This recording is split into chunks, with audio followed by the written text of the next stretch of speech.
Hablaremos de los chinos y el papel moneda. Atención, Los chinos antiguos disfrutaban mucho de la propiedad del oro como cualquier hijo de vecino. Era casi inexorable sentir atracción por ese metal que es tan bello, tan maleable, tan pesado, tiene tantas características especiales, como sabe cualquiera que haya, no solo que haya visto, sino que haya, hasta estudiando sus propiedades en física, llama la atención como el oro es distinto a todos. Quiere decir que los emperadores chinos sentían, como cualquier emperador de otros foros, que el oro transmitía una impresión de poder y de belleza mágica, entonces buscaban su proximidad incluso hasta por razones políticas. Lo que diferenciaba a los chinos de otros pueblos era que no percibían el oro como dinero. Compartían el placer occidental por la belleza del metal y lo que significaba en términos de poder, pero lo consideraban demasiado importante como para ser utilizado en calidad de dinero, lo cual lo obligaba a pasar de una a otra manos acaso sucias, acaso innobles, pensarían los chinos. Así que confiar el oro a la circulación pública menguaba, creían los chinos, el poder del Estado. Una idea que también suele aplicarse del mismo modo restringido y aristocrático a los conocimientos. El ansia por mantener secretos algunos conocimientos, pongo por ejemplo la construcción de la esfera de pentágonos, es decir, el dodecaedro. Digo, el ansia por mantener ese secreto consistía en un temor de que los conocimientos cayeran en manos innobles, justamente. Pero partía también de otra suposición, que es la siguiente: el conocimiento da poder.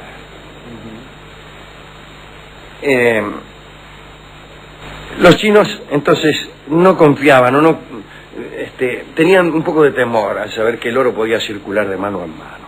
Por lo tanto, la mayor parte del dinero chino fue fabricado con materiales de escaso valor. Después del siglo XVI se acuñó un pequeño número de monedas de oro, pero eran usadas sobre todo con fines ceremoniales. Hasta 1890, es decir, prácticamente en nuestros tiempos, China no emitió monedas de metales preciosos. Esta concepción acerca de las monedas tenía una larga tradición.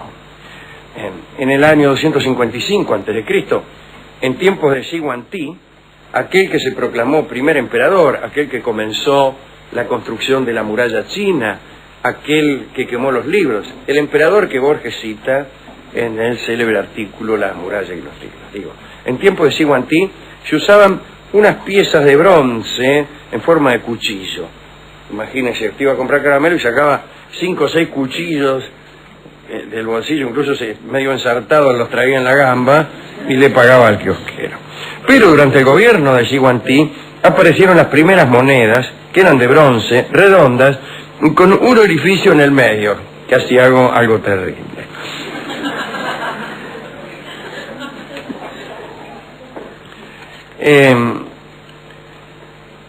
En otras regiones se acuñaban monedas de hacía siglos, ¿no? Ya, saben ustedes, los lidios, los persas acuñaban monedas del año 700 a.C. Pero estas monedas chinas llegaron a ser conocidas como cash, una palabra tamil que significaba dinero y que ahora, como sabemos, es utilizada para designar el líquido monetario inmediatamente disponible. El característico diseño redondo con un agujero en el medio duró 800 años y es un diseño verdaderamente genial, porque los agujeros que tenían las monedas en el medio permitían ensartarlas en gran cantidad, en un alambre, en un palo. Vos traías todas las monedas enhebradas. Había un inconveniente: estas monedas valían tan poco que los comerciantes andaban siempre con enormes cantidades de monedas, lo cual hacía más útil el agujero, porque vos hacías riestras de monedas. Juntabas 20 monedas y hacías un peso. 20 monedas de 5 guitas. Durante el gobierno de Xianzong, allá en el año 800 después de Cristo, es decir, en plena dinastía Tang, una dinastía de renacimiento en China, de organización, de reforma de la administración, sucedió algo curioso. Una grave escasez de cobre indujo al emperador a emplear como dinero hojas de papel en sustitución de las monedas. Esa idea parece deberse más a un accidente histórico que a un atisbo de genio financiero. Y de ese modo empezó a usarse el papel moneda. En un libro llamado Tratado de la Moneda, que escribió en 1149, el erudito Ma Tuan-lin, se señalan las primeras denuncias al respecto de esta práctica. Dice Ma Tuan-lin: el papel nunca debería ser dinero, sino que tan solo habría que emplearlo como un signo representativo del valor existente en metales o productos. El emperador quiso hacer dinero auténtico del papel y así quedó pervertido el recurso originario, dice este economista del siglo XII. Tal vez el invento del dinero en Occidente fue más parecido a la idea que tenemos ahora de él. Y fue más o menos en la época, no en la época Tang, en la época en que fue inventado en China, pero sí en la época de esta crítica que acabamos de leer. Y allí, saben ustedes, en ocasión de las peregrinaciones a Tierra Santa, e incluso de las cruzadas, era peligroso viajar con todo el torbelo encima. Viajabas desde Roma hasta Jerusalén, por ahí te cachaban por el camino y te dejaban en Pampa en la Viera, muy peligroso. Entonces, unos señores, concretamente los caballeros templarios, hicieron este procedimiento. Ellos tenían instalaciones en París, en Roma, y desde luego en Jerusalén. Claro, esto fue después de la toma de Jerusalén. Y entonces te daban un papel. Vos les dabas aquí 1000 florines y te daban un papel que decía fulano de tal, con un sello bien piola, ¿no? Che, fulano, le decían al templario que tenían allá, en Sion. Le decía, mirá, dale a este, dale 1000 florines, firmado Alberto. Entonces el tipo iba con el pelpa, evitaba que los bandoleros no robaban papeles porque no sabían de letras de cambio. Iba allá y cobraba los 1000 florines y se ahorraba el peso y el peligro. Esa es la letra de cambio, el nacimiento de la letra de cambio. Y muy poco después aparecieron desde luego los bancos. Quiere decir que a mí me parece que el papel moneda se inventó ahí. Y ese es el sentido del papel moneda. Pero vamos a ver. Vamos a ver qué pasó con el oro y los billetes ya en tiempos de la dominación mongólica, pero entonces tenemos que ir ya a tiempos donde en Occidente ya había papel moneda. Como sabemos, Marco Polo estuvo al servicio del gran gobernador mongol Kublai Khan. Kublai Khan. Este gobernador, cada 2 años, enviaba emisarios a sus territorios para que eligieran entre 400 y 500 de las mujeres más bellas, con el fin de incluirlas entre sus concubinas. Iba a decir algo terrible, con pronombre reflexivo y todo. De cada grupo, el gran Khan seleccionaba 30, lo que se dice una zeta. Sí, claro. Le mandaban 500 y el tipo se quedaba con 30. ¿Qué hacía con las otras 470? Se preguntará inmediatamente usted. Sí. ¿Dónde están las 470 que no quiso? Bien. Estas, en grupos sucesivos de 6, servían al Khan en su lecho. Además, de estas mujeres estaban las 4 esposas oficiales, cada una de las cuales tenía 300 damas de compañía. Según Samuel Pepys, un hombre que mantenía una corte de esas características, no era ciertamente amante del ahorro, al menos no según los principios de la ética protestante. Las descripciones que hizo Marco Polo de la corte del Kublai Khan resultaron asombrosas. El empleo más extraordinario del oro era realizado en una provincia llamada Sardandan. En Boyan, capital de ese territorio, los hombres hacían moldes de oro de sus dientes y los empleaban para revestir toda la dentadura. Se cubrían los dientes para ir a la milonga, ¿no? Para engrupir, con dientes de oro. Y se llamaba Sardandan. La ciudad de Sardandan era conocida como la ciudad de los dientes áureos. Pervivía la idea de que el oro era solo para asuntos suntuosos y debía preservárselo de cualquier circulación. Y entonces se usaba el papel. Y Marco Polo se quedó tan impresionado con el papel moneda chino que lo consideró una forma de magia.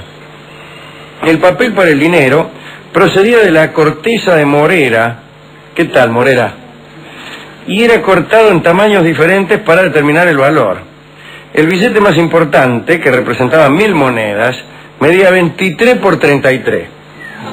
Una baldosa y media. Igual era muy conveniente porque 1000 monedas pesaban 3,5 kilos.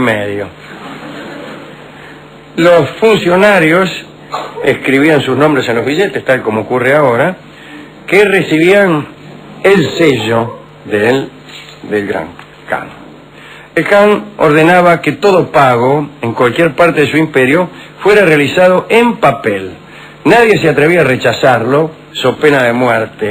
Es decir, no es que había una gran confianza. De este modo, el papel tuvo curso legal. Siempre que llegaban a los dominios del Gran Khan comerciantes con perlas, con piedras preciosas u oro, se les exigía que entregaran todos sus tesoros a los funcionarios del Gran Khan.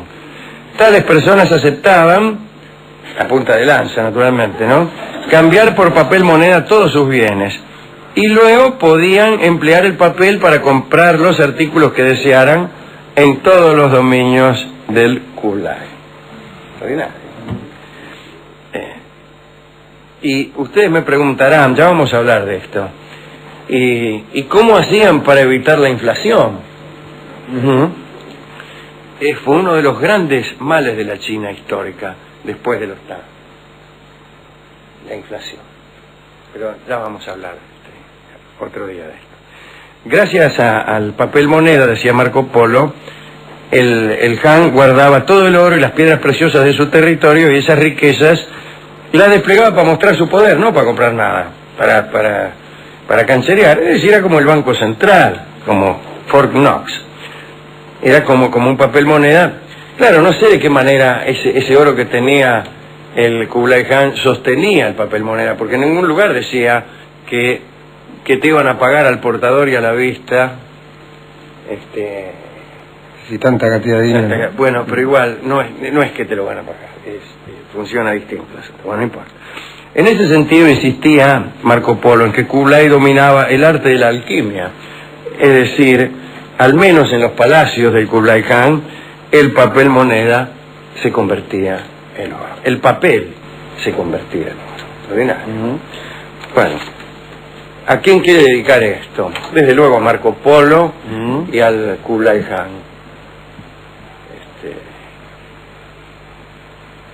Y a Coleridge. Y a Coleridge, que soñó con el palacio del Kublai Khan. Un día que estaba durmiendo, y no soñó con el palacio, soñó con un poema sobre el palacio. Y se despertó y empezó a escribirlo, y tocaron el timbre. Vino uno y le tocó el timbre y quedó incompleto aquel poema que se llama justamente Kublai Khan. ¿Y el palacio cómo es que se llamaba? ¿Sanadú? Bueno, ¿y a quién? Y a Siguantí, que inventó las monedas agujereadas. Acá no hicieron carrera las monedas agujereadas. A mí me gustan más las monedas agujereadas que las no agujereadas. Lo que había aquí en un tiempo, no sé si se fabrican, son pastillas agujereadas. Sí, había. No, a mí me gustaban mucho porque yo me las metía en la punta de la boca y después soplaba. Y de este modo hacía chistes a mis conocidas. Y cada uno levanta como puede. ¿Qué va a hacer? Escúcheme, ¿daba resultado? Mire, Con el tiempo vine a darme cuenta que daba resultado Sí. en aquellos casos en que era incluso innecesaria. La mira ya venía levantada. Daba resultado cuando era innecesaria. Bien. Hemos ido a la discoteca a buscar discos sobre el papel moneda y encontramos el bello tango, que creo que es de García Jiménez, que se llama Corazón de Papel, y que interpreta Carlos Gardel. Es un tango ciertamente con reflexiones monetaristas. Adelante.